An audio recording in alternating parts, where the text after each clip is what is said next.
Bharat Ratna doctor Bhimrao Ambedkar को कोटि कोटि नमन। ये कार्यक्रम डॉक्टर भीमराव अंबेडकर के जीवन पर आधारित है, जहां भारत की जनता के प्रति उनके योगदानों को पूरी सजगता से चित्रित और रेखांकित करने का प्रयास है। कार्यक्रम में दिखाई गई घटनाएं लब्ध प्रतिष्ठ पुस्तकों से ली गई हैं। इस कार्यक्रम के जरिए चैनल की ओर से एक विश्वसनीय, सजग और सकारात्मक प्रयास है कि डॉक्टर बाबा साहेब भीमराव अंबेडकर के जीवन की संघर्ष यात्रा एवं गौरव गाथा पूरे आदर के साथ घर घर पहुंचे और उनके योगदानों से सभी संपूर्णता में परिचित और आह्लादित हों। अरे बताइए ना क्या हुआ?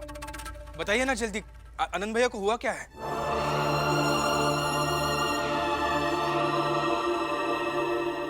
बताइए जल्दी, क्या हुआ आनंद भैया को? आनंद कहीं गिर गया था, उसे बहुत चोट लगी है।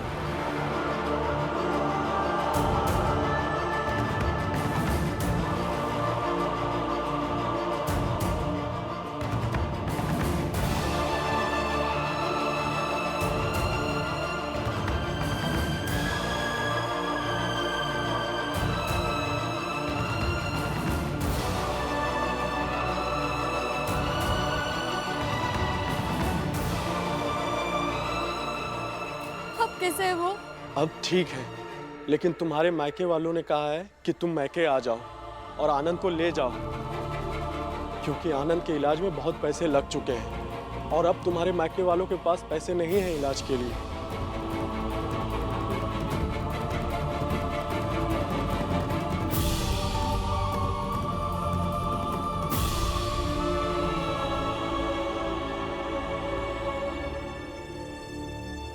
ओ भाई, अरे इलाज के पैसे तो ये ससुराल वालों के पास भी नहीं है। नहीं, थोड़ा बहुत हो सकता था, पर ये सब के सब काम धंधा छोड़ कर ये पढ़ाने की नौटंकी में लगे हुए हैं। ओ भीमराव, अगर तुम ये पढ़ाने की नौटंकी छोड़ के सीधा सीधा मजदूरी करते तो थोड़ा बहुत तक कमा ही लेते ना। अरे इतना तो कमा ही लेते कि अपने परिवार का पेट पालने के साथ साथ अपने भाई का भी इलाज करा सकते थे। देखो, पैसा कमाओगे तभी भाई का इलाज करा पाओगे। ये दूसरों को शिक्षित करने से तुम्हारा भाई नहीं ठीक होने वाला है।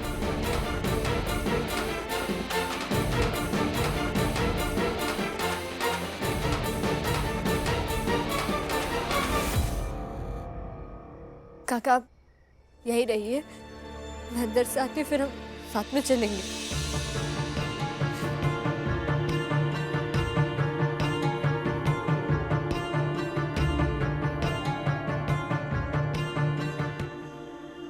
ए शोभा, तू यहाँ क्या कर रही है? जा अंदर, बहुत घर वाली बनी घूमती है ना। जा। नहीं, क्या पता मैं कहीं अंदर चली जाऊं और आप सब दरी फेंक दो, तो आप सबसे बचाना भी तो है।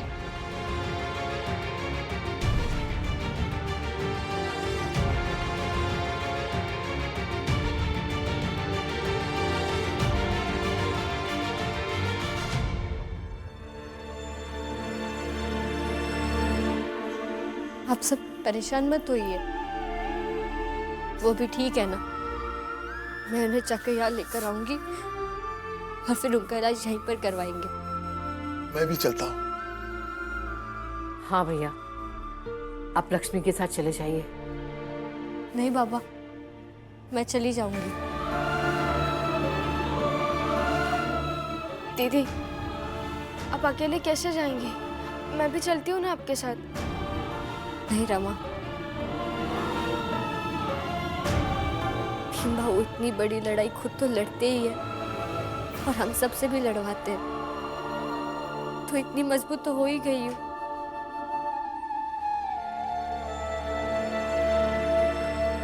तुम चिंता मत करो, मैं चली जाऊंगी। भाभी, मैं आता हूँ आपके साथ। इस वक्त आनंद भैया से जरूरी और कुछ नहीं है। नहीं भीमबाऊ, आपका यहाँ रहना ज्यादा जरूरी है। अब अभी कुछ मत सोचिए, सिवाय इसके कि यहाँ सब कुछ कैसे चलेगा, लोग कैसे पढ़ेंगे, अखबार कैसे चलेगा, बाकी सब मैं देख लूंगी।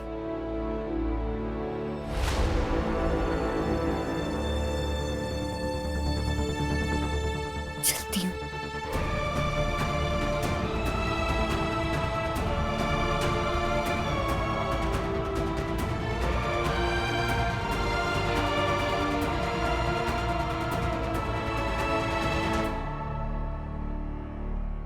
चलिए काका।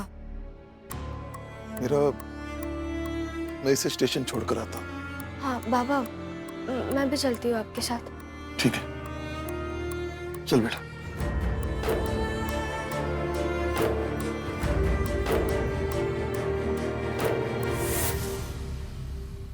ओ भीमराव, जिंदगी में कई बार कुछ घटनाएं ना एक साथ घटती हैं। उन घटनाओं को देखकर उससे सीख लेनी चाहिए। अब देखो ना, तुम यहाँ ये पढ़ाने की पाठशाला खोलकर बैठे हो और वहां कोंकण में तुम्हारे भाई के पास इलाज के पैसे नहीं हैं। बताओ, सोचो और समझो कि ऐसे समय में तुम्हारे लिए क्या करना सही है। ये पाठशाला खोल के बुढ़ों को पढ़ाने की नौटंकी करना सही है या काम धंधा करना सही है, जैसा कि आज तक करते आए हो?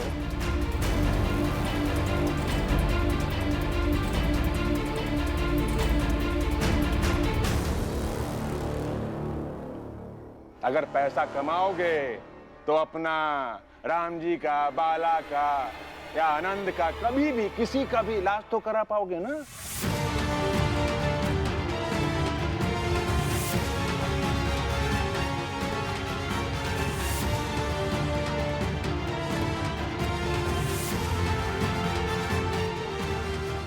तुम सोचो, तब तक हम जश्न मनाते हैं।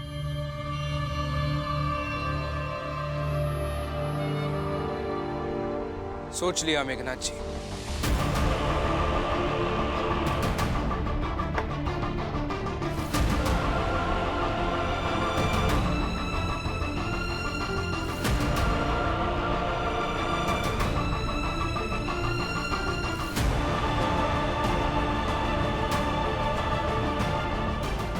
सोच लिया और समझ लिया कि यहाँ हर कोई अपना अपना कर्तव्य निभा रहा है। और लक्ष्मी भाभी भी जाते वक्त यही कहकर गई है कि भीम भाऊ, आप अपना कर्तव्य निभाइए, आप लोगों को पढ़ाइए, आप अपना अखबार चलाइए। तो मैं वही करूंगा। और कोई एक आदमी यहाँ पढ़ने के लिए आ जाए, उसकी प्रतीक्षा करता रहूंगा।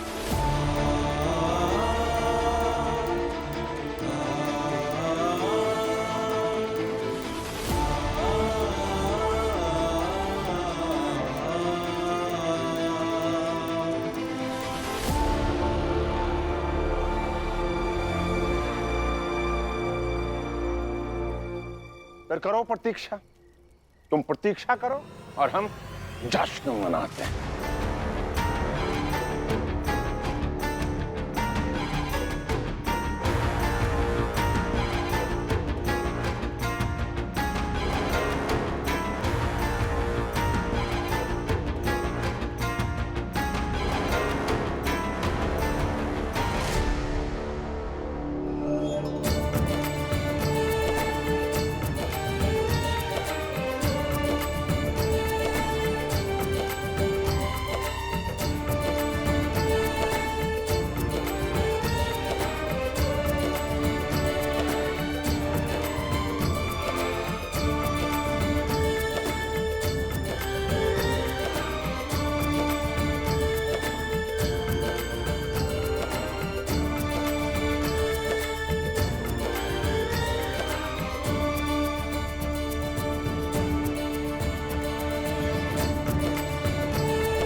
श्यामला, लगता नहीं कि कोई आएगा पढ़ने। कोई बात नहीं, शुरुआत हमेशा ऐसे प्रतीक्षा में ही होती है, तो होने दीजिए, समय बदलेगा। देखिए, मैं इस बात से सहमत हूँ कि भीमराव ने जो कहा वो गलत नहीं है। उसने सही कहा कि पढ़ने में कोई बुराई नहीं है, मगर अब हम पढ़ के क्या करेंगे? हाँ, अब हर बात भीमराव की मान भी तो नहीं सकते हैं।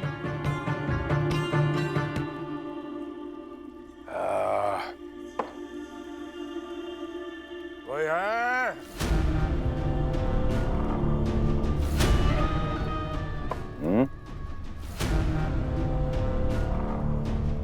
कोई है क्या?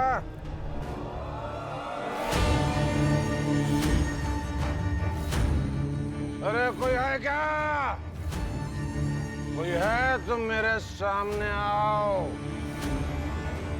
मैं भी तो देखूं कौन है वो जो इस भीमराव से पढ़ने वाला है। आओ, आओ मेरे सामने।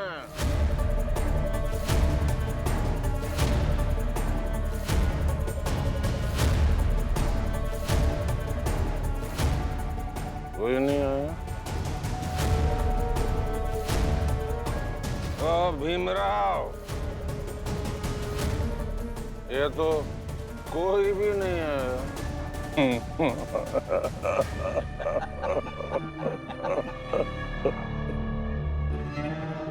तेरी प्रतीक्षा अधूरी रह गई।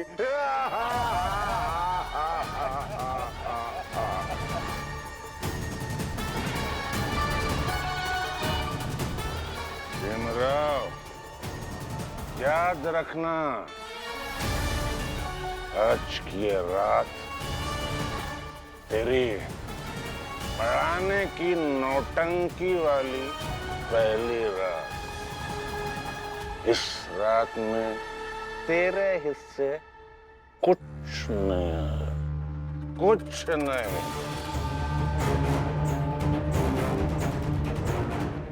और हम सब ने मस्त बढ़िया बढ़िया जश्न मनाया।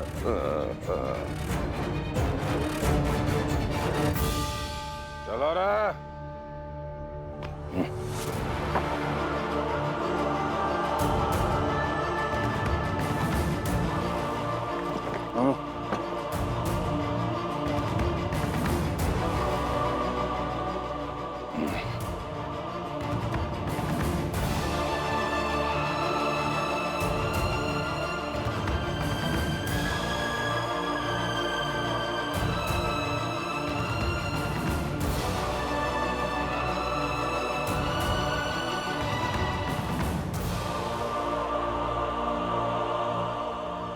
और तू शर्त याद रखना, कुछ खाना मत।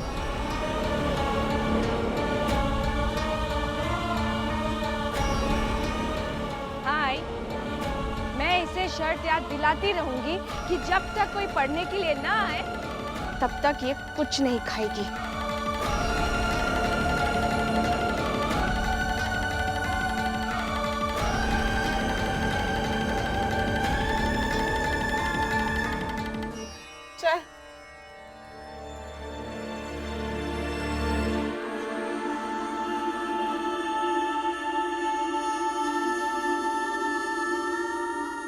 रमा, तुम इनकी फालतू बातों पर ध्यान मत देना।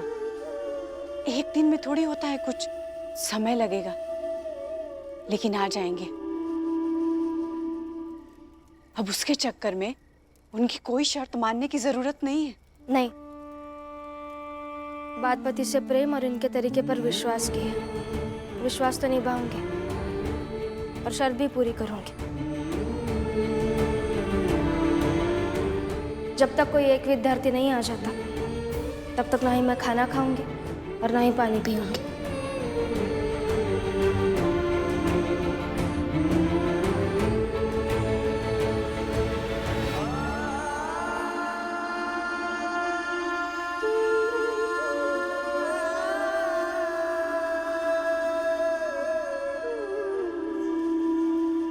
भीम, तुम मनाओ ना रमा को। नहीं मानेगी वो। सौभाग्य कि कई बार मुझे ऐसा लगता है कि मेरे संघर्ष रमा के विश्वास के कारण बड़े हुए हैं, और जिसका विश्वास इतना बड़ा हो वो उस विश्वास को बरकरार रखने के लिए कुछ भी कर सकती है।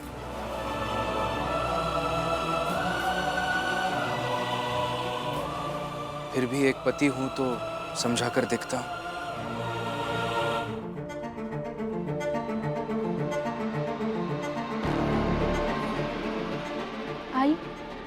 आएगा कोई पढ़ने या नहीं आएगा?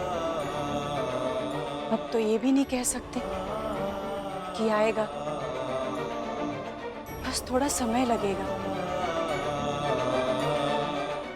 क्योंकि रमा तब तक भूखी प्यासी रहेगी जब तक कोई आ नहीं जाता।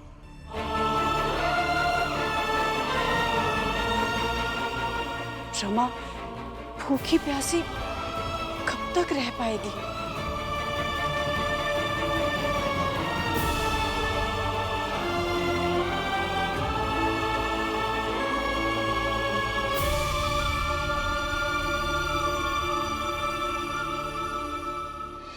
अपने सामने प्रतीक्षा करते आरते देखकर जश्न मनाना अच्छा लगा। अच्छा लगा।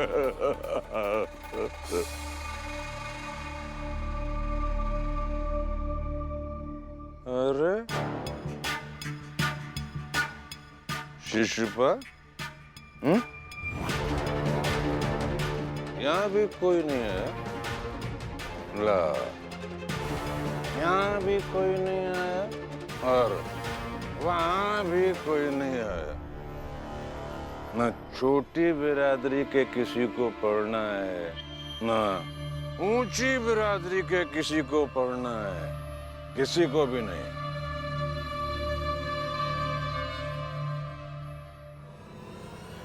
अरे हाँ, एक बहुत जरूरी बात बताना तो रही है। तुम दोनों की प्यारी रमा भाभी, उसने तो कसम खा ली है कि जब तक कोई पढ़ने के लिए नहीं आएगा वो खाना नहीं खाएगी, पानी नहीं पिएगी, मर जाएगी।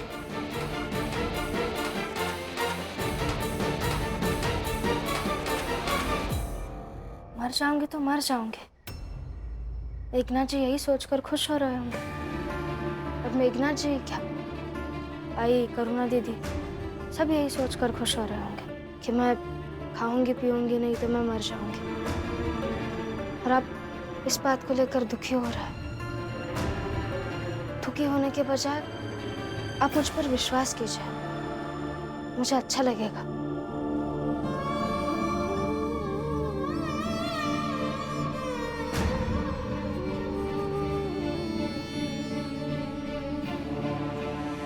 और आप खाएंगे, सिर्फ मैं सहूंगी। रमा, तुम्हारा पति हूं मैं, प्यार करता हूं तुमसे।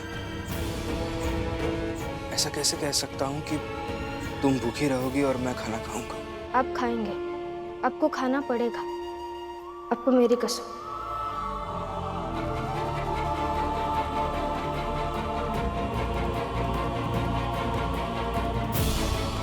जाइए, खा लीजिए कुछ।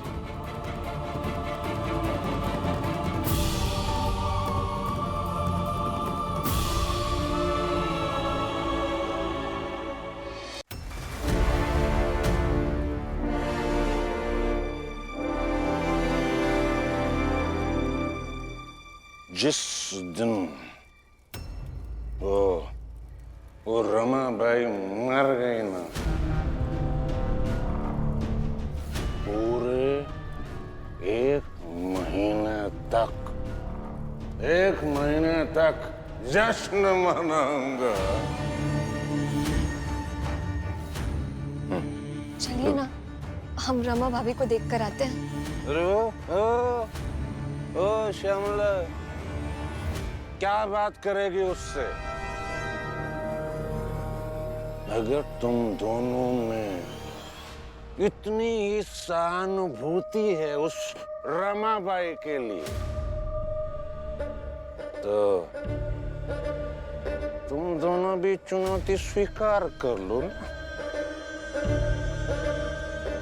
सोच ले लो कि अगर यहाँ और वहाँ मिलाकर अगर एक आदमी नहीं मिला पढ़ने वाला